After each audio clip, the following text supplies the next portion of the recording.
Thank you, Mr. Speaker. I would like to ask the Minister of Environment, Food and Agriculture what the legal position is with regard to charging for single-use plastic bags, and what happens to the money and how this is monitored. Thank you. Minister for Environment, Food and Agriculture.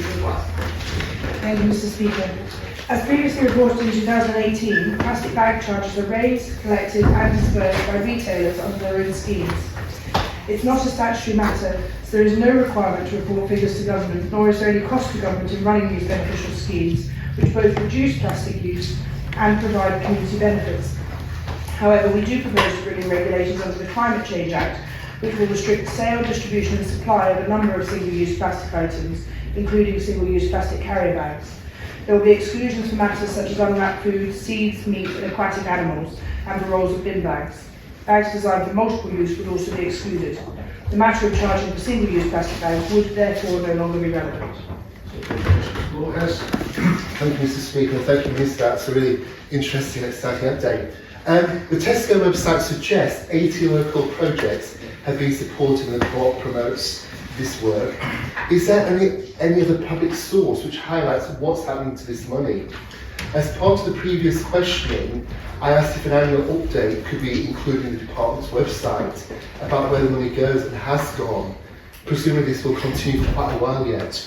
The information might be there, but I can't find it. Can the Minister direct us to that area, please? Thank you, Mr. Speaker. Thank you. My apologies, updates have not been put on the department website in this regard. However, given the amount of officer time needed to contact each company individually, it didn't seem a good use of officer time.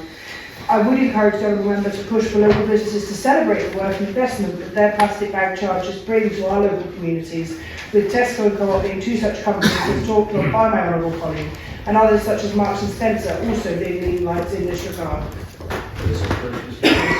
Thank you, Mr. Speaker. With regard to the removal of single-use plastic bags, has the Minister got a timetable in mind for when that will actually be implemented?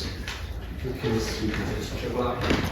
Thank you. Yes, there were some final bits of clarity that we've been working on between officers, and then that will be presented again to council ministers with further detail. So I'm hoping that will be around October with a lead-in time that may well still bring us a little bit ahead of our neighbouring jurisdictions in terms of their analysis. Thank you, Mr. Speaker, and thank you, Minister. Good luck with that. In terms of the previous answer to the previous Minister, reference was made to negotiations and discussions with the retailers.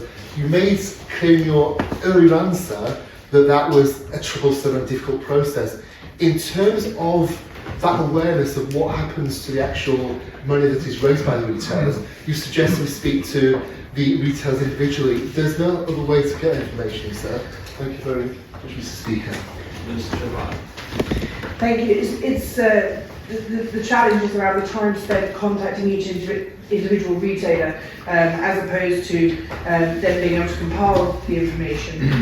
Certainly, some of those retailers do put information. Some have certainly moved to a more local-based use of that money. Marks and Spencer, I think I would cite as one of those examples where initially their policy was wider than just the Isle of Man, but actually they have always spent that money on the Isle of Man on a number of really positive projects. So whether a retailer chooses to put that information out into the public domain, I think is ultimately a choice for the retailer. And as people move, a number of these retailers have already moved away from single-use carrier bags, so the charge that they levy is no longer statutory even in the United Kingdom. Therefore, it is entirely their choice as to how they spend that money and equally how they advertise that.